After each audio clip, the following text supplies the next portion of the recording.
Naramdaman sa probinsya ng Pangasinan ang pagtama ng magnitude 7 na lindol. Pero sa pagtama nito ay ipinagpapasalamat ng probinsya na wala itong naging malalang epekto. We experienced, I think, intensity 6 or 7 in the province. There were no major damages to our provincial facilities, building, and our public roads and bridges. Pero kahit hindi apektado, nakikiisa sa pagluluksa ang probinsya sa bangungot na iniwan ng lindol sa Abra.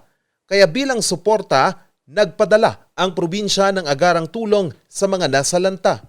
We also assisted the province of Abra in terms of financial assistance that was given to the League of Provinces of the Philippines, as well as we lent our buses to transport the augmentation force of the BFP, as well as to bring back, I think there were 9 Pangasinenses who wanted to come back to the province. And also we led our wing truck, to carry potable water.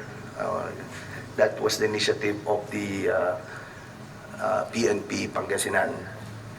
Maliban sa mga equipment ng probinsya, nagpadala din ang Provincial Police Office ng karagdagang augmentation force sa probinsya ng Abra.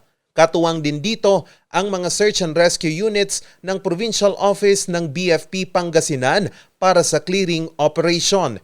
Hiling ng Pangasinan ang agarang pagbangon ng probinsya ng Abra. Charles Nicolimon para sa Luzon Headlines.